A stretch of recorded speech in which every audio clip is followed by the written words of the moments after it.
गुरुर्ब्रह्मा गुरुर्विष्णु गुरुर्देवो महेश्वरः गुरुः साक्षात् तस्मै श्री गुरवे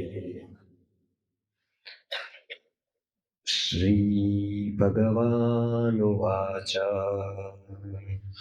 श्री भगवानुवाच अक्षरं ब्रह्म परमम् अक्षरं ब्रह्म परमम् स्वभावोऽध्यात्ममुच्यते स्वभावोऽध्यात्ममुच्यते भूतभावोद्भवकरो भूतभावोद्भवकरो विसर्गः कर्म संज्ञितः विसर्गः कर्म संज्ञितः। ગયા વખતે આપણે શ્લોક નંબર 1 અને 2 એમાં એવું જોયું હતું 7 પ્રશ્નો 7મો અધ્યાય પૂરો થયો 7 પ્રશ્ન રાખતો ગયો એટલે 7 પ્રશ્ન પછી ઉદ્ભવ્યા। એમાં પહેલો પ્રશ્ન એવો હતો કે બ્રહ્મ શું છે, કિમ બ્રહ્મ। પછી બીજો એવો હતો કે કિમ અધ્યાત્મ। ત્રીજો હતો કિમ કર્મ એટલે કે કર્મ શું છે। ચોથો અધિભૂત શું છે। પાંચમો અધિદૈવ શું છે। છઠ્ઠો અધિયજ્ઞ શું છે। અને દેહમાં રહેવા વાળી એવી કઈ શક્તિ કે જે પ્રયાણ કાલે પણ જાણીને સાર્થકતા કરી શકાય જીવનની। એવા 7 પ્રશ્નો હતા।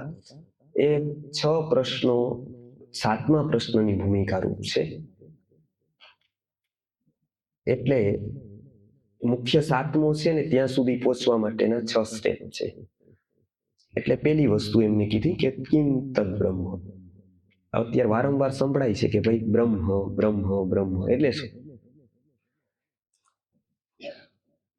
વેદાંતમાં શરૂઆત કરવામાં આવે ત્યારે એવું કહેવાય કે અથાતો બ્રહ્મ જિજ્ઞાસા। શંકરાચાર્ય એવું કે બ્રહ્મ સત્યમ જગન મિથ્યા જીવો બ્રહ્મૈવ નાપર। એવું કે છે કે સત્ય છે એ બ્રહ્મ છે અથવા તો બ્રહ્મ જ સત્ય છે અને જગત આખું મિથ્યા છે। શ્લોકાર્ધેન પ્રવક્ષ્યામિ જ્ઞાનમ યદુક્તમ શાસ્ત્રકોટિભિઃ બ્રહ્મ સત્યમ જગન મિથ્યા જીવો બ્રહ્મૈવ નાપર। એવું કહે છે કે બ્રહ્મ સત્ય છે એવું જ નહીં, જીવ બ્રહ્મ છે બીજો કોઈ નથી એવું કે તો ત્યારે પ્રશ્ન થાય છે કે બ્રહ્મ બ્રહ્મ એટલે શું। આ સૌથી વધારે કઠિન પ્રશ્ન એટલે છે કેમ કે વ્યક્તિનું મન હંમેશા એક ચિત્ર બનાવે। એ ચિત્રને અનુરૂપ જેટલું મેચિંગ થાય એટલું એ ગ્રહણ કરે।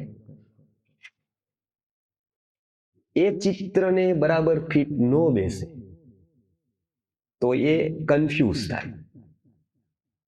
હંમેશા વ્યક્તિનું માનસ છે એ ચિત્રની ભાષા સૌથી વધારે સમજે। અહીંયા આપણે કોકને ગાય કહીએ, શબ્દ બોલીએ તો એના મનમાં એક ચિત્ર ઊભું થાય એટલે એ આગળની વાત સમજે। પણ અહીંયાથી અમેરિકા જાઓ અને ત્યાં કોઈ બ્રિટિશરને એવું કહો કે ગાય તો શબ્દ એ જ હતો પણ એના મનમાં કોઈ ચિત્ર ઊભું નથી એટલે એમ પૂછે વોટ। ત્યાં કાવ કહો તો એને ચિત્ર ઊભું થાય। લોકો એવું કે કેમ લોકો આવા મોટી વિચારધારા સાથે કેમ ન જોડાય, એટલે ન જોડાય કે એને એક ચિત્ર ઊભું કરેલું। ગુરુકુળ એટલે એના મનમાં એક બીજું ચિત્ર હોય, એને આ મેચિંગ ન થાય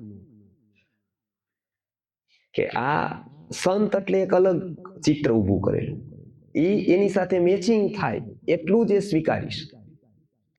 અને બીજી બધી છોડી દો, યુવાન જીવન સાથી પણ જોવા જાય ત્યારે ઓબ્જેક્ટમાં કેટલું સૌંદર્ય છે એને ઊભે કરેલા ચિત્રને જેટલું મેચ થાય ને એટલું જ પાસ થશે।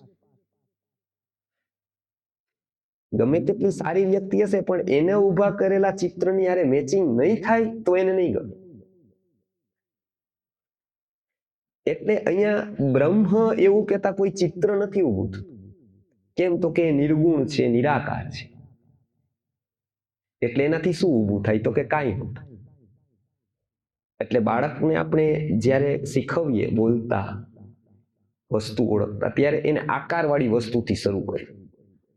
એટલે ધીરે ધીરે આકારવાળી વસ્તુ ઓળખતો થાય કે હા આ કહેવાય. એને તમે કહો કાલ શું કહેવાય, આપણે સમજીએ છીએ કાલ કાલ કાલ આવ્યું હોય એને કે એટલે શું. એને કહો કે ટાઈમ શું, તો એની સામે ચિત્ર ન ઊભું થાય કે ટાઈમ એટલે શું, તો એ સમજે નહીં. પણ એમ કહો હાથી, તો એ સમજે. ઘોડો, તો સમજે. એબીસીડી સમજે, ચિત્ર ઊભું થાય એને. પણ કાલ બોલતા કોઈ ચિત્ર ઊભું, અહીંયા બ્રહ્મ બોલતા કોઈ ચિત્ર જ ઊભું ન થાય. કોમન મેન કૃષ્ણ બોલતા થાય, વાંસળી વગાડે, ગોપીઓ હોય. રામ બોલતા ધનુષધારી ઉભા થાય, એના મનમાં ચિત્ર ઊભું થઈ જાય. કેમ કે સાંભળ્યું, રામાયણ જોયું, મહાભારત જોયું, તો કૃષ્ણ ચક્ર ફેરવતા ઉભા હોય. ત્યારે એને વાંધો ન આવે. કૃષ્ણ એટલે એ સમજી જાય, એને બહુ લાંબી ખબર નથી કોણ છે, પણ એટલું ખબર કે એના મનમાં કંઈક ઊભું થાય એટલે આગળ વાત ચાલે. અહીંયા બ્રહ્મ આવતા એવું કે વોટ નેક્સ્ટ, એ વોટ, એમાં શું શું, બ્રહ્મ એટલે શું. કેમ કે એને નિર્ગુણ નિરાકાર એવું કોઈ હોય એવું ખબર જ નથી. કેમ તો કે વ્યક્તિ ઓળખે છે આકાર. એટલે અંધ લોકોને જે સપના આવે, અંધની એક અલગ સાયકોલોજી છે. અંધ વ્યક્તિ એ કંઈ જોયું જ નથી, જે જન્માંધ છે. આપણને તો મનુષ્યનું જીવન ખબર નથી, કેમ કે આપણી સંવેદના તો ભૂત સુધી નહીં, બાજુના મનુષ્ય સુધી જ પહોંચતી નથી. પણ જેને અંધોનો અભ્યાસ કર્યો, અંધનું એક સાયકોલોજીમાં પ્રકરણ અલગ છે. અંધને સ્વપ્ન આવે કે ન આવે, અંધે કઈ જોયું જ નથી, તો શું જોવે સ્વપ્નમાં, આકાર જ નથી ખબર એને. તો એવું અંધોની સાયકોલોજી એવું કહે છે, બ્લાઇન્ડ સાયકોલોજી, કે એને સ્વપ્ન આવે એ આકારના ના. જો એ જન્માંધ છે, તો જો એ પછી અંધ થયો છે, તો એને આકારના સંસ્કારો છે, આકાર એને જોયેલા, તો એને આકાર દેખાય. પણ નકર માત્ર એને ધ્વનિ ના આવે, નહીતર માત્ર એને ફિલિંગ ના આવે, અવાજ ના આવે, પણ આકાર ના આવે. કેમ કે આકાર એને કોઈ દિવસ જોયો જ નથી. કલર પણ એને ખબર નથી કે લાલ શું કહેવાય, વ્હાઈટ શું કહેવાય, કાળો શું કહેવાય, કલર ખબર નથી. કલર ન દેખાય એને સપનામાં. આપણને કલર દેખાઈ શકે. અહીંયા બ્રહ્મ બોલતા કોઈ આકાર નથી આવતો, કેમ કે એ નિર્ગુણ છે, નિરાકાર છે. એટલે ઋષિમુનિઓ એ બાળકને સમજાવવા માટે સોપાધિક બ્રહ્મ એટલે કે ભગવાનની વાત, એને શું કીધું કે ભગવાન એટલે એના ધ્યાનમાં જે એને માને છે એ એને ઉભા થાય. પણ વેદાંતમાં, ઉપનિષદમાં જોશો તો બ્રહ્મ છે. વેદાંતમાં જોશો બ્રહ્મ છે. કેમ તો કે શરૂઆતમાં કોણ છે, તો કે નિર્ગુણ નિરાકાર છે, ચૈતન્ય. પણ એ સુધી પહોંચવા માટે વ્યક્તિએ સ્ટેપ બાય સ્ટેપ ઉપર ચડવું પડે. એને એવી ભાષા સમજવી પડે કે જે આકારથી અતીત છે, જે આપણી પરિભાષાથી થોડીક અતીત છે. તો આપણે આગળ જઈએ. જેમ બાળકને કહીએ કે કાળ, એટલે આપ કોઈ સમજે નહીં, પણ આપણે બધા સમજી જઈએ કે એનો કાળ આવ્યો એટલે શું. ચિત્ર ઊભું આપણને નથી થતું કાળથી, પણ હવે આપણે કાળ એટલે સમજવા માંડીએ કે આપણે એટલા વિકસિત થયા. એમ અહીંયા જીવનો એક વિકાસ થાય. એ વિકાસ થાય પછી એને એવી વાત સમજાય કે જે સામાન્યથી પરે હોય. અત્યારે તો સંતોને બિલકુલ સામાન્ય જ વાત કરવી પડે છે કે ગરીબોની સેવા કરો, ભિખારીને જમાડો, પશુને ઘાસચારો આપો. આવી જ સામાન્ય વાત. કેમ કે સામાન્યથી ઉપર સ્તર જ વ્યક્તિનું નથી. એ કદાચ વાત કરવા માંડે તો ઓલો બીજી વાર. કેમ કે આપણું માઇન્ડ, બધા જ અવયવો અને બધી જ રચનાઓ મનુષ્યની એવી છે, જેમ કે દાંત લાંબો સમય સુધી પોચું જ થાય તો ચણા પણ ચાવી ન શકે, સોપારી જવા દે. લાંબો સમય સુધી પોચું જ ખાય ને તો એ કઠિન પછી નો ચાવી શકે, કેમ કે એને અભ્યાસ નથી. એમ આપણા મનને પણ અઘરું કંઈ પણ હોય એનો અભ્યાસ જ નથી. કોઈ દિવસ થિંકિંગ થાય, વિચાર થાય, તર્ક આવે, એવી કોઈ વાત નથી કરી. સેવા સહેલી જોઈ, ભગવાન સહેલા જોઈ, બધી જ વસ્તુ સહેલી. ને આ જગતનો એક નિયમ છે કે જે ઉત્તમ છે ને એ અઘરું છે. કેમ કે ઉપરનું ચડાણ છે, નીચેનું મનોરંજન સહેલું છે, પણ મનોમંથન અઘરું છે, કસરત અઘરી જ છે. કેમ કે એમાં તમે મન ફાવે એમ શરીરને નથી વાળી શકતા, એમાં સિસ્ટમથી વાળવું પડે, એમાં ઉઠવું પડે વહેલું, એટલે એ અઘરું છે. કેમ તો કે એક આકાર દેવા માટે છે શરીરને, એવી રીતે મનને એક આકાર દેવા માટે એક પ્રક્રિયા છે. એ પ્રક્રિયા કરવામાં આવે તો ત્યાં સુધી પહોંચી શકાય. એટલે પેલું છે કે નિર્ગુણ, નિરાકાર, અનિર્વચનીય, કે એનું લક્ષણ ન થાય, તમે કહી ન શકો. અંધને તમે કેમ કહી શકો કે કાળું શું કહેવાય, સફેદ શું કહેવાય, લાલ શું કહેવાય? એને તમે સમજાવી શકો કે આ, અને છતાંય એવું નથી કે આપણે જે કહેવા માંગતા હોય એ સમજી જાય. બરાબર, એને કલર સમજાવવાની વાત હોય, એ સામાન્ય જીવને બ્રહ્મ સમજાવવાની વાત છે. એટલે કેમ કે એનું કોઈ લક્ષણ નથી, એનો કોઈ આકાર નથી, એ કોઈ એક વ્યક્તિ નથી જેથી કરીને એની કોઈ ઓળખ આપી શકાય. એટલે પેલું એવું કીધું, પણ એ છે ખરા, એનું અસ્તિત્વ છે, એનું વ્યક્તિત્વ યદ્યપી નથી, પણ એનું અસ્તિત્વ છે. એટલે પેલું અહીંયા કીધું કે અક્ષરમ બ્રહ્મ પરમ. અક્ષરમ એટલે કે ન ક્ષરિત થવા વાળું, ક્યારેય ક્ષરિત નથી થતું. એવું ખાલી આ નથી, આપણા તારાઓ છે ને, જેટલા સ્ટાર્સ, એ બધા ખરતા રહે, ખબર હશે. ઘણા લોકો માગે એને જોઈને, એટલે પિક્ચરમાં આવે બધું કે ખરતા તારા ઉપર એ માગે.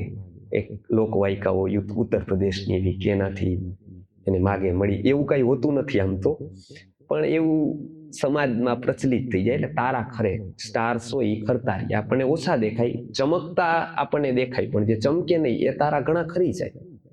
પણ એક એવું ગ્રુપ કે જે ખરે નહીં, ન ક્ષરતી, ક્ષરણ ન થાય, ખરે નહીં, એટલે આપણે એને કહીએ નક્ષત્ર.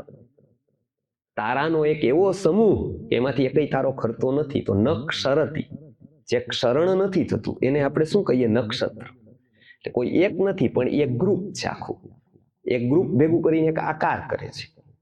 એટલે આપણે એને શું કહીએ? કે નક્ષત્ર કહીએ, નક્ષરતી. એટલે એનું ઈ તારા ખરતા નથી, બાકી બધા તારા છે એ ક્ષરિત થઈ જાય. એટલે પણ આ નક્ષરતી એટલે કે નથી ખરતા એવા ગ્રુપ છે 27, તો એને આપણે કહીએ છીએ નક્ષત્ર. અહીંયા શું કહે છે કે અક્ષરમ એટલે કે જે નિત્ય છે, આકાર હોય તો સંભાવનારી કે ખરી જાય, વિકૃત થઈ જાય તો થાય, આકાર હોય તો એ ક્યારેક તો જવાનો, પણ આકાર જ નથી. ગુણ હોય તો જવાના, એટલે ગુણ જ નથી, નિર્ગુણ છે, નિરાકાર છે. એ એક એવી સત્તા છે, એનું અહીંયા વાત કરેલી છે કે અક્ષરમ બ્રહ્મ પરમમ. પરમમ એટલે કે શ્રેષ્ઠ, એ શ્રેષ્ઠ સત્તા છે જગતની, એને શું કહેવામાં આવે છે? તો કે બ્રહ્મ કહેવામાં છે. પછી તો કે અધ્યાત્મ એવું બહુ સમજાય, ઈ સંભળાય છે બહુ. અધ્યાત્મ ઈ શું? ભજન ગાવા અધ્યાત્મ, ધૂન ગાવી અધ્યાત્મ, જમાડવા લોકોને અધ્યાત્મ, બધાની સારી સેવા કરવી અધ્યાત્મ. એટલે શું? તો અહીંયા કીધું કે સ્વભાવો અધ્યાત્મ છે, જે સ્વનો ભાવ છે. સ્વ એટલે અહીંયા આત્મા, એટલે એના માટે એના ઉપરથી આયુર્વેદે શબ્દ આપ્યો છે સ્વસ્થ. પોતાનામાં જે સ્થિત છે એને સ્વસ્થ કહેવાય. પોતે એટલે આત્મા, એને સ્વસ્થ કહેવાય, એટલે કે પોતાનામાં રહેવા વાળો. ગૃહમાં રહેવા વાળો એને કહેવાય ગૃહસ્થ. અહીંયા શું કીધું કે સ્વભાવ એટલે પોતાનામાં. તો આપણે તો એવું કહીએ કે સ્વભાવ તો બધા રહે જ છે, એમાં શું અધ્યાત્મ? તો એ સમજવા માટે થોડું જોવું પડે. જેમ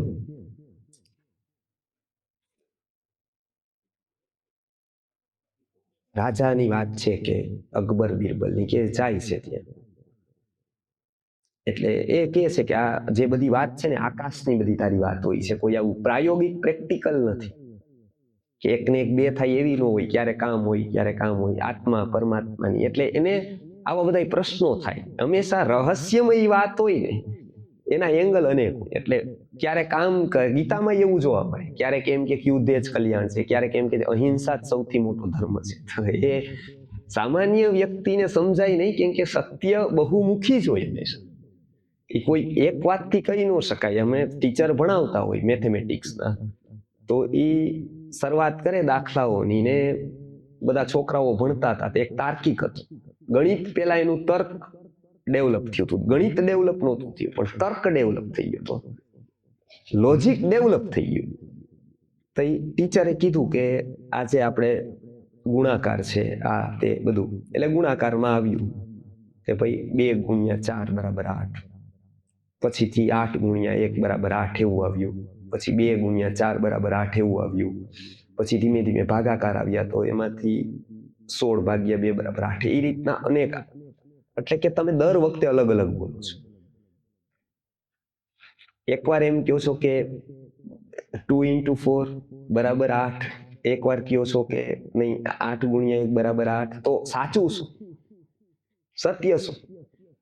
એટલે ટીચરને થયું કે આ તો કેવો પ્રશ્ન છે. એટલે એને કીધું કે 8 એકના એક જ છે, એને અલગ અલગ રીતે 8 સુધી જઈ શકાય, અલગ અલગ રીતે 8 નો આન્સર આવી શકે. એ પ્લસ થી પણ આવે, માઇનસ થી પણ આવે, ઇન્ટુ થી બી આવે ને ભાગાકાર થી બી આવશે. હજી આગળ તું જઈશ તો હજી ઘણી રીતે આવશે, પણ એને એક જ રસ્તો ખબર હતો.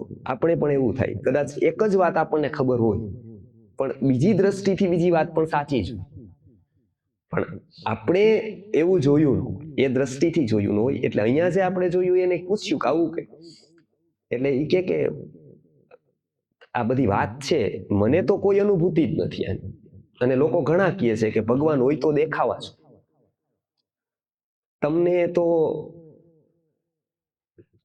સામાન્ય વ્યક્તિને તો બાજુવાળી કોઈ વાત પણ ખબર નથી હોતી, એને ઈ પણ નથી દેખાતી. એને તો નાની નાની વસ્તુઓ બહુ ખબર નથી હોતી. એવું કહે છે કે ભગવાન હોય તો દેખાવા જોઈએ. આવું કઈ હોય તો અનુભવમાં આવવું જોઈએ, આવતો જ નથી. આત્મા અનુભવમાં નથી આવતું, કાંઈ નથી આવતું, દેખાતો નથી. મરે પછી ક્યાં જાય છે કોને ખબર, કઈ ખબર જ નથી. એટલે એ કહે છે કે આ બધી અનુભૂતિ નથી, એટલે જતા હતા. એટલે સવારે બપોરે વાત કરતા કરતા નીકળ્યા, પાછા એને સાંજે લઈ ગયું. ત્યારના સમયમાં થોડીક આવી દીવા હતા, બધા લાઈટો હતી, દીવા હતા, એ લઈ ગયા. એટલે આવી રાત્રિ હતી, એટલે એને બધી આવી બધી જે દીવા જેવી બધી લગાડેલી, દીપાવલી જેવી. એટલે એને કીધું કે એક જગ્યાએ બંધ થઈ ગઈ હતી, એટલે અંધારું હતું, બાકી બધી જગ્યાએ ચાલુ હતી. 1 કિલોમીટર સુધી ગયા. કીધું દીપાવલી આ જે છે કેટલી જગ્યાએ કેટલા હતા, તો કે આવ્યા ત્યારે હતા 2 બંધ હતા, બાકી બધા ચાલુ હતા. દિવસે આપણે નીકળાતા ત્યારે કેટલા ચાલુ હતા? આ પ્રશ્ન અઘરો હતો. દિવસે 2-3 બંધ હતા, યાને ખબર હતી, પણ ઓને નહોતી ખબર. તો કે તમને અનુભૂતિ નથી એનું કારણ તમે દિવસના દીપક છો, અને અનુભૂતિ થઈ ગઈ રાતના દીપક છે. તમને બીજો એટલો ભાવ છે પરનો, એક સનલાઇટ આવતા કેટલી બધી વસ્તુ ઉપર આપણું ધ્યાન વયું જાય. સુમસામ રાત્રિ હોય ત્યારે જોજો તમે, નાનો અમથો અવાજ આવે તો આપણને સંભળાય, એક કંઈક ચમકે તો આપણને દેખાય. કોન્સન્ટ્રેટેડ ટોટલ ઇન્દ્રિયો થઈ ગઈ, કેમ કે આજુબાજુમાં કઈ છે જ. એક સનલાઇટ આવતા એક સનલાઇટ નથી આવતી, આખું ગ્રુપ આવે છે, આખો હોલસેલમાં હલાવે છે, બધું જ ખુલ્લું થઈ જાય છે આખું વિશ્વ. એટલે ત્યાં જોઈ ત્યાં બધું જ દેખાય છે, બધું જ દેખાય છે, એટલે પોતે નથી દેખાતું. અહીંયા કહે છે કે જે પરભાવ છે એ દાબી દે છે સ્વભાવ. એટલે લોકો પણ એમ કહે કે પ્રભાવમાં છે, પ્રભાવમાં નથી. જેથી પ્રભાવમાં આવશે તેથી તો બહુ મોટી વાત છે, કેમ કે પ્રકૃષ્ટ ભાવ, એ ઉત્તમ ભાવને પ્રભાવ કહેવાય, પણ નહીતર શું કહેવાય? પરભાવ. બીજો ભાવ, બીજાનો ભાવ એ દાબી દે છે. આપણા ઘણા બધા એવા આપણે પ્રોબ્લેમ થાય, આપણે બહાર જઈએ ત્યારે બીજાનો કેટલા બધાની સાથે ફેસ થાય, કેટલી બધી વસ્તુઓ થાય, એનાથી આપણો સ્વભાવ દબાય. એ સુધી પહોંચવાનું ક્યાંય નથી. એવું કહેવાય કે ત્યાં થોભવું, પાછું આવવું. પહોંચવું હોય તો બહાર જવું પડે. યોગ દર્શનમાં એને કહેવાય છે પ્રત્યાહાર. આહાર એટલે શું? તો કે બહારથી તમે કોઈક વસ્તુઓને ખેંચીને લાવો અને અંદરથી પરિણત કરો, એને આહાર કહેવાય. ગાડીમાં પેટ્રોલ ભરીએ છીએ, પણ એ પેટ્રોલ ગાડી નથી થઈ જતું, પેટ્રોલ બળી જાય છે. એટલે ગાડીમાં જેવી રીતે આપણે પેટ્રોલ ભરીએ, ડીઝલ ભરીએ, એવી રીતે આપણે અહીંયા આહાર અન્ન નથી ભરતા, કેમ કે ત્યાં પેટ્રોલ ગાડી રૂપે પરિણમતું નથી, અહીંયા અન્ન શરીર રૂપે પરિણમે છે. પેટ્રોલ ગાડી નથી થઈ જતું, અહીંયા આહાર શરીર થઈ જાય છે. શરીર નહીં, મન થઈ જાય છે. એ બંનેમાં ફરક છે. એટલે ઘણા બધા સંસ્કારોને કારણે સ્વભાવ દબાતો જાય. પછી કોક એવું કે આત્મા, મન, ત્યારે આપણને થોડું લાગે કે નહીં, આવું કંઈક અનુભવ છે, આવું કંઈક હોવું જોઈએ. એ ધીમે વ્યક્તિ આગળ વધતો જાય ત્યારે એને પરભાવથી જેટલો મુક્ત થાય એટલો એ સ્વભાવ ઉપર સ્થિત. એટલે આપણે ત્યાં ધ્યાનનું મહત્વ આવ્યું. ધ્યાનનું મહત્વ એટલે જ છે કે વિષય વગરની સ્થિતિ, બીજા વગરની સ્થિતિ છે, પરભાવ વગરની સ્થિતિ છે, એ સ્વભાવની છે. ત્યારે કોઈ જ નથી. આપણે ઊંઘમાં છે, પણ ઊંઘમાં કોન્શિયસ નથી. આપણે ઊંઘ છે એમાં પણ આપણે એટલે જ જોઈએ છીએ કે આપણે દિવસના 8 કલાક કેટલી બધી સારી વસ્તુઓ હોય, સુખ સગવડતા હોય, માનો બધા જ જે તમે લખીએ બધું જ હોય. એસી હોય, સારામાં સારા મિત્રો હોય, બધું જ અનુકૂળ હોય એવું માની દિવસના 8 કલાક જોવો અને રાતના 8 કલાક જોવો, શાંતિ વધારે ક્યાં? દિવસના 8 કલાક પૂરો કરો તો થાક લાગે અને રાત્રિના પૂરા કરો તો થાક ઉતરે. કેમ? તો કે ત્યાં એક અવસ્થાએ વ્યક્તિ જાય છે. એ અવસ્થાએ જાય છે ને એના કારણે શાંતિ મેળવે છે. એ જ અહીંયા કીધું છે કે એ સ્વભાવ છે પોતાનો, એ જ અધ્યાત્મ છે. ત્યાં પહોંચવું, ત્યાં સ્થિત થવું, પહોંચવાનું ક્યાંય નહીં પણ એનાથી પ્રત્યાર કરીને ત્યાં સ્થિત થવું. એટલે કે પરભાવથી જેટલા મુક્ત થતા જાઓ એટલા સ્વભાવ તરફ જતા જાઓ. એટલે અહીંયા શું કીધું? સ્વભાવ, પોતાનો જે ભાવ છે એને શું કહેવાય છે? તો કે એને જ અધ્યાત્મ કહેવાય છે. એટલે પેલું બ્રહ્મ સુધી, પરમાત્મા સુધી પહોંચવાનો એક માર્ગ છે. તો પહોંચવાનું ક્યાં? તો કે ત્યાં સુધી નથી, અહીંયા પહોંચી ગયા તો ત્યાં પહોંચી જશું. તો કે એ સ્વભાવ, એ જ અધ્યાત્મ છે. હવે પછીનો બહુ મહત્વનો પ્રશ્ન છે જે ગીતાનો સેન્ટર પોઈન્ટ છે. એમાં એ કહે છે કે ભૂત ભાવો ભવ કરો વિસર્ગ કર્મ સંગીત. કર્મ શું છે? તો કે ભૂતોના ભાવોને ઉભો કરવા માટે જે ઇનકેસ થાય છે, એટલે કે જે ત્યાગ છે એ કર્મ છે. અતિશય વિલક્ષણ આ સમજવા માટેનું છે. કેમ કે એ શું કર્મ? એટલે જેવી રીતે કેટલીક વસ્તુઓ છે એ પરિણામથી એની ઓળખ, જેવી રીતે પૈસા છે. અર્થશાસ્ત્રમાં પૈસાનું મહત્વ ક્યારે છે ખબર છે? એ ફરે તો રે એનો વિભાવ છે. રે એટલે એ પ્રોબ્લેમ ઊભા કરે, એક જગ્યાએ સ્થિર થાય એટલે ઊભા કરે પ્રોબ્લેમ. એ ફરવા જ જોઈએ તો જ ઇકોનોમિક્સમાં પ્રશ્નો હલ થાય બધા. એટલે એને નામ આપ્યું કરન્સી. હંમેશા કરન્સી ફરે કરંટમાં. એટલે જે કરન્સી છે. ઘોડો છે તો એ ફલદાયી ક્યારે? તો કે જ્યારે દોડે, ગતિવાળો હોય ત્યારે. પછી આપણે એમ જોઈએ કે રસોઈયો હોય તો એ બેઠો હોય ને સૂતો હોય ત્યારે કહેવાય રસોઈયો છે. પણ એની ઓરિજિનલ આઈડેન્ટિટી શું? તો કે એ રસોઈ કરે, એ એની આઈડેન્ટિટી છે. કર્મની આઈડેન્ટિટી શું? તો કે ઇનકેસ થાય છે અને વસ્તુને મેળવી આપે છે. ઇનકેસ થાય છે ક્યાંય. આના માટે વિશ્વનાથ ગુરુજી એક સરસ ઉદાહરણ આપતા હતા ને એમનું એક બહુ મોટું જમા પાસું એ હતું કે સામાન્યમાં સામાન્ય વ્યક્તિને વેદાંત સમજાવી દે. કેમ કે ઉદાહરણ હાથ વેતમાં, કેમ કે લોકનું અવલોકન એટલું બધું, વનસ્પતિ, પ્રાણીઓ, મનુષ્યોનું એટલું સૂક્ષ્મ અવલોકન કે તરત ઉદાહરણ યાદ આવે. એના માટે શું જોઈએ ખબર છે? અવલોકન જોઈએ, ઓબ્ઝર્વેશન જોઈએ. જોવાથી નો ચાલે માત્ર, જોવે તો કેટલાય બધાય, પણ ઓબ્ઝર્વેશન એટલું માઇન્યુટ હોય કે એક વસ્તુના ઉદાહરણ સેટ કરી શકે. વનસ્પતિઓમાંથી એટલા કરે, પ્રાણીઓની આપણી પાસે દરરોજ કૂતરું રહેતું હોય, પાડેલું હોય, પણ આપણને કૂતરું ખબર ન હોય, પણ ઈ સેટ કરે કે કૂતરાનો સ્વભાવ શું હોય, આનો શું હોય, ઓનો શું હોય. બધા પ્રાણીઓ, પશુઓ, વનસ્પતિઓ, એમાંથી એમને એક સરસ ઉદાહરણ આના માટે આપ્યું હતું. એમને કીધું કે 2 સંન્યાસી. એમાં આપણે ત્યાં ભારતમાં એવું છે કે બધા સ્વતંત્ર માની શકે વિચાર, અને એ એ પક્ષે પણ સાચો હોઈ શકે એવી સ્વીકારવાની આપણી તૈયારી. સંપ્રદાયો જ્યારે નહોતા આવ્યા ત્યારે ભારતની આવી સ્થિતિ હતી. બીજો હોય એ ખોટો જ હોય એવું માનવાની જરૂર નથી. એ એક પક્ષે સાચોય હોય, એક દ્રષ્ટિએ સાચોય હોઈ શકે. ભલે એ મારો મત ન હોય પણ એ સાચો હોઈ શકે, કેમ કે મારા મનમાં બેસે એવું ઘણું આ જગતમાં નથી અને છતાંય અસ્તિત્વ છે. આપણને મોબાઈલ બેસતો નહોતો મગજમાં આજથી 200 વર્ષ પહેલા, આજ આવી ગયું. ત્યારે કોકે કીધું હોત કે આવું કઈ હોય તો આપણે એને ગાંડો જ કે આવું હોય જ નહીં. કોઈ દિવસ ડિસ્ટન્સથી તાર વગર વાત ન થાય, વાયર વગર વાત ન થાય. કેવી વાત કરે છે. આજે બધા જ ફેરવે છે જઈને, બરાબર. ત્યારે આવું હોત તો દેવી શક્તિ જ મનાતું. લોકો કહે કે આ દેવી શક્તિ વાળો વ્યક્તિ છે, અને અત્યારે બધા પાસે દેવી શક્તિ છે. સામાન્યમાં સામાન્ય. કેમ તો કે લોકોની કલ્પના પહોંચતી નથી. લોકો બુદ્ધિને એટલું બધું મહત્વ આપી દે છે અને એમ છે કે મારા મગજમાં ન ઉતરે એવું કઈ હોય જ. અને જીવનના જેટલા મહત્વના વિષય છે ને એટલા એવા જ છે કે જેની બુદ્ધિમાં ઉતરવાના જ નથી, કેમ કે એની બુદ્ધિને એને ત્યાં સુધી પહોંચાડી. એમાં એનો કોઈ વાક નથી. એ અહીંના જ ગણિત ગણતો રહ્યો છે. એને બીજું કઈ ગણિત જ નથી ગણ્યું કે આવું એક ગણિત હોય.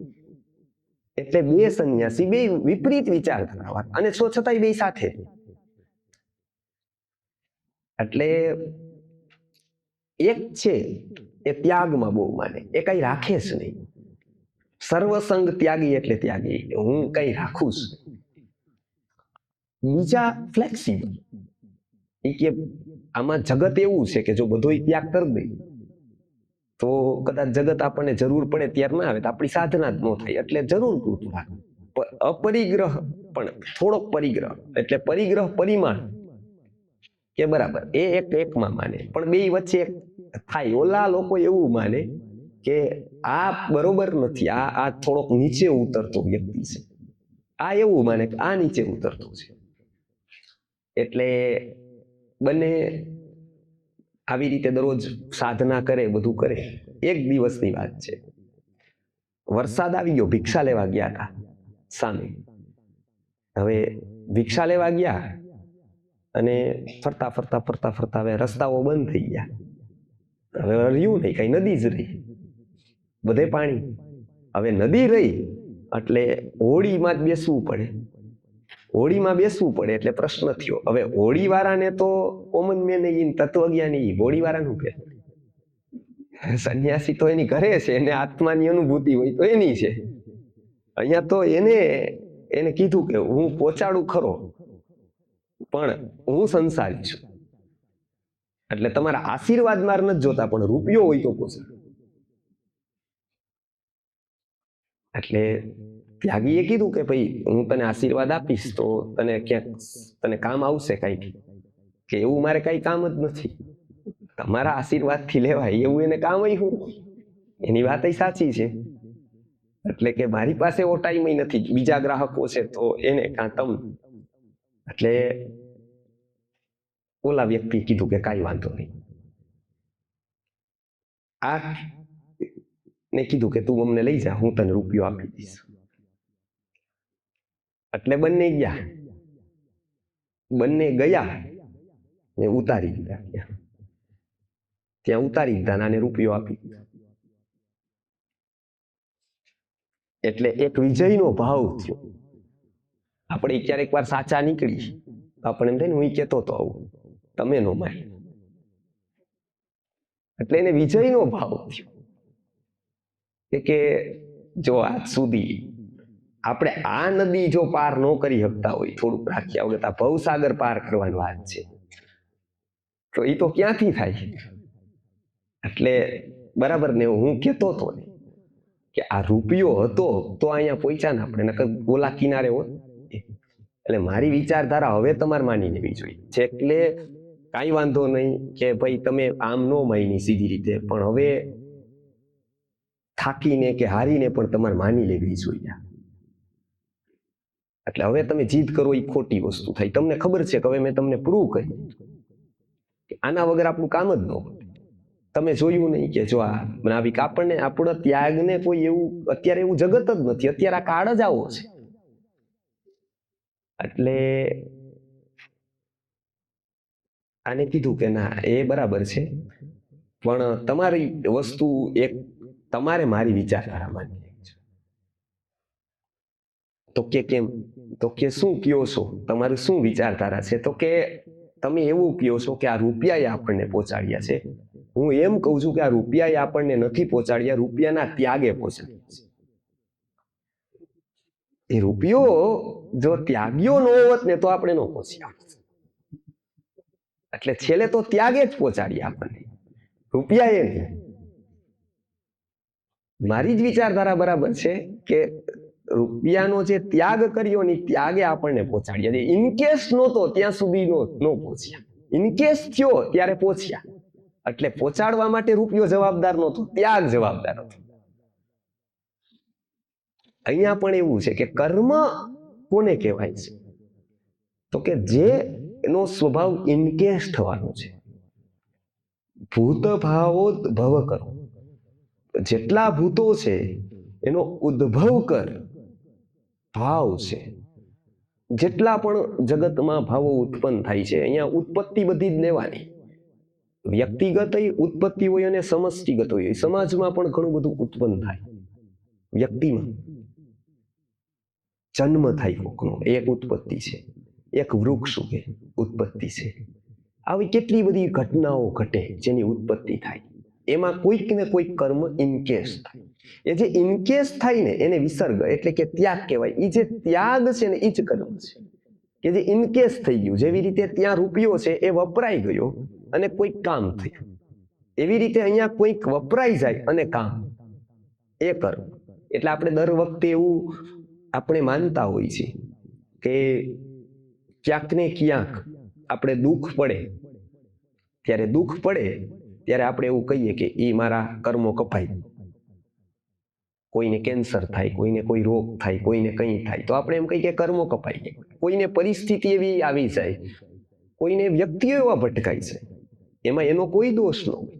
સારા વ્યક્તિને પણ ખરાબ વ્યક્તિઓનો ભેટો થઈ શકે. ગમે તેટલો હોશિયાર હોય એનો ખરાબ સાથે પનારો પડી શકે. કેમ? તો કે એ કર્મનો સિદ્ધાંત છે, એ ઋણાનુબંધનનો ન્યાય છે. એમાં વ્યક્તિની હોશિયારી કામ નથી આવતી. એવું નથી કે વ્યક્તિ બહુ હોશિયાર હોય તો એના સાથે એ છેતરાય નહીં, એ ખરાબ સાથે ભેટો, એવું નથી હોતું. કેમ કે એ ઋણાનુબંધન એમાં કામ કરે છે. ક્યારેક ખૂબ બુદ્ધિમાન વ્યક્તિ હોય અને એને કર્માનુસારીની બુદ્ધિ, એવું આપણે કે ભાઈ આપણા કર્મો હોય એ અનુસાર આપણી બુદ્ધિ ચાલતી. વિદ્યાભ્યાસાનુસારીણી, વિદ્યા છે એ અભ્યાસ અનુસારીની હોય. અભ્યાસ ન કરો તો એ ટકે નહીં. દરરોજ વાંચવું પડે, દરરોજ જોવું પડે. રામચરિતમાનસમાં છે ને, શાસ્ત્ર સુચિંતન પુની પુની દેખી, કે એક કોઈ પણ વસ્તુ લેવી, લોકો કે આ કેટલીક વાર વાંચવાનું, પણ એ જેટલી વાર વાંચે એટલી વાર દ્રઢ થતું છે. એકવાર વાંચીને કંઈ થાય તો એ શરૂ થાય, તો એનું વિચાર ચિંતન શરૂ થાય. પછી 2-3 વર્ષ પછી વાંચો તો તમને અલગ જ અર્થ નીકળે, તો તમે સાંભળો તો તમને વધારે ખબર. પહેલી વારમાં એટલી ખબર ન પડે, કેમ કે પહેલી વાર આપણે એટલી કસરત ન કરેલી હોય, એટલું ડેવલપમેન્ટ ન હોય, આપણો વિકાસ એટલો ન હોય. એટલે અહીંયા કર્મ સમજાવતી વખતે કીધું કે જે ઇનકેસ થાય છે, વિશ્વભરની વ્યવસ્થામાં જે ઇનકેસ થતું જાય છે. એટલે સુખ આવે તો પણ એક કર્મ ઇનકેસ થઈ ગયું આપણું, અને દુઃખ આવે તો પણ એક ઇનકેસ થઈ ગયું, તો પણ એ ગયું. એટલે જ આયુષ્યના અંતમાં આપણે એવું થાય કે એવું કોણ ગણે? ગણના નહોતી, સમય નહોતો, ઘડિયાળ નહોતી, કાંઈ જ નહોતું, કેલેન્ડર નહોતા. તેની પણ વ્યક્તિ 80 વર્ષનો થાય, 90 વર્ષનો, ત્યારે એ મરી જતું હતું. તો એનું ગણિત કોણ રાખે છે કે આના 90 વર્ષ થઈ ગયા? શરીરના સેલની ઉંમર હોય છે, આપણને ખબર નથી, પણ એ સેલની ઉંમર ખબર પડી જાય. કાર્બન ડેટિંગથી આજે પણ જો એ પ્રક્રિયા ખબર પડે એટલે વ્યક્તિના ખબર પડી જાય કે કેટલા સમય સુધી એને અહીંયા રહ્યો છે અસ્તિત્વ. એને નથી ખબર, પણ એનું એટલે ખબર પડે છે કે એવું કેટલી જગ્યાએ છાપ છોડે છે પોતાની. પોતાને નથી ખબર કે પોતાની પ્રિન્ટ કેટલી જગ્યાએ છે, અને એટલી જગ્યાએ છે એટલે જ કાર્બન ડેટિંગથી ખબર પડે છે કે તે એટલો જૂનો છે. કેમ કે પોતે છાપ છોડે છે, એને પોતાનું અસ્તિત્વ ખબર નથી. પણ એની ઇફેક્ટ થાય છે. એટલે અહીંયા શું કીધું કે ભૂત ભાવો ઉદ્ભવ કરો વિસર્ગ. ભૂતના ભાવને ઉત્પન્ન કરવા વાળો જે ત્યાગ છે, જે ખપી જાય છે, જે ઇનકેસ થાય છે, એ શું છે? કર્મ સંહિત, એને જ કર્મ કહેવાય છે. એટલે અહીંયા બતાવ્યું કે જે જ્યાં જગ્યાએ ઇનકેસ થતું જાય છે આપણા જીવનમાંથી, એ કર્મ છે. યોગ દર્શનકારે એના પ્રકારો પાડ્યા છે પછી, કે આયુ આપવા વાળું કયું છે, ભોગ આપવા વાળું કયું છે, રોગ આપવા વાળું પણ એક કર્મ છે, એ કયું છે. એટલે એવું જરૂરી નથી કે વ્યક્તિ ભૂલ કરે તો જ એને રોગ થાય છે. પછી વેદ એવું કે તમે પેલું ખાધું તું યાદ કરો, એ ક્યાંથી યાદ કરે? એવું કઈ ખાધું જ ન હોય, પણ છતાંય એને કેન્સર થાય, ત્યારે શું માનવાનું? તો કે હા, એવા પણ કર્મો છે કે જે રોગ કરે, એવા પણ કર્મો હોય કે જે સ્વાસ્થ્ય આપે. કેટલું બધું પીવે, ગમે તેમ રહે, છતાંય સ્વસ્થ હોઈ શકે, કેમ કે એનું સ્વાસ્થ્ય પ્રેરક કર્મ સારું હોઈ શકે. તો અહીંયા આ કર્મની વિચિત્રતા, એટલે ગીતામાં એવું નથી કીધું કે ગહના ભક્તેહ ગતિ, ગહના જ્ઞાનસ્ય ગતિ, જ્ઞાનની ગતિ ગહન છે કે ભક્તિની ગતિ ગહન છે એવું નથી કીધું, પણ એમાં એવું ચોક્કસ કીધું છે ગહના કર્મણો, કર્મની ગતિ અતિશય ગહન છે. એટલે અહીંયા 3 વાત સમજાવી આ શ્લોકમાં. પેલું સમજાવ્યું અક્ષરમ બ્રહ્મ પરમમ, ન ક્ષરિત થવા વાળી એક ચેતના આદિથી લઈને અત્યાર સુધી છે, એને બ્રહ્મ કહેવાય છે. ભગવાન એના સ્વરૂપ છે બધા, કે એ કોકનામાં આવિષ્કાર થાય ને એ તત્કાલ પૂરતા આવે.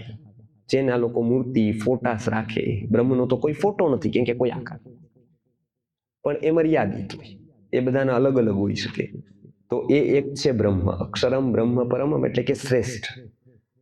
બરાબર. ત્યાંથી લઈને સીધું જ અહીંયા આવે છે કે સ્વભાવો અધ્યાત્મ ઉચ્યતે. સ્વનો જે ઓરિજિનલ ભાવ છે એ જ અધ્યાત્મ છે, એ જ ત્યાં પહોંચવાનો માર્ગ છે. પછી બધી ઉત્પત્તિ અને વિનાશમાં જ એક કરન્સી છે, એટલે કે એક ત્યાગ થાય છે. એ શું છે? ચલણ શું છે એનું? તો કે કર્મ ઈ ચલણ છે, કર્મ એની કરન્સી છે. અહીંયા જે મળે છે શેનાથી મળે છે? કે પૈસાથી નથી.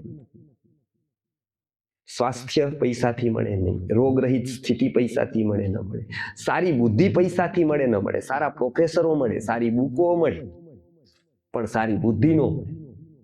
એ ઇનકેસ ન થાય, પૈસાથી ખરીદી ન શકાય. આગળ જઈએ તો સારો જીવન સાથી પૈસાથી મળે ન મળે, સારો ગુરુ પૈસાથી મળે ન. કાંઈ પણ વસ્તુ જોવો એક કક્ષાની છે ને, એક કક્ષાની, એ આપણને કોઈ દિવસ પૈસાથી લબ્ધ નથી થતી. પ્રેમ, શ્રદ્ધા, આ બધા જ એવા તત્વો છે કે જ્યાં અર્થથી પરે છે. એટલે અહીંયા એવું કીધું કે તમામ વ્યવસ્થાની જો કોઈ કરન્સી હોય અહીંયા, તો એ કર્મ છે. હવે પછીના શ્લોકમાં એવું કહેશે કે જેટલા જળ પદાર્થો છે એ અધિભૂત છે, જે ક્ષર ભાવો છે. પછી અધિદૈવત આદિ પુરુષ છે એ અધિદૈવત છે, અને અધિયજ્ઞ છે એ અંદર રહેવા વાળી શક્તિ છે. આવી 3 વસ્તુઓ એ આપણે આગળના શ્લોકમાં હવે આવતા વખતે જોશું. અત્યારે આ 3 વાત જોઈ આપણે. પેલું બ્રહ્મ શું છે? તો કે અક્ષરમ બ્રહ્મ પરમમ. અધ્યાત્મ શું છે? કે સ્વનો ભાવ જ અધ્યાત્મ છે, એટલે આત્મા સુધી પહોંચવાનો જે રસ્તો છે એ જ અધ્યાત્મ છે. બધા જ ભૂતના ભાવોને ઉત્પત્તિ કરવા વાળો જે ત્યાગ છે, જેનાથી ઉત્પત્તિ થાય છે બધી જ, એવો જે ત્યાગ જે ઇનકેસ થાય છે, એ જ કર્મ છે. આ 3 જવાબ અહીંયા આપ્યા છે.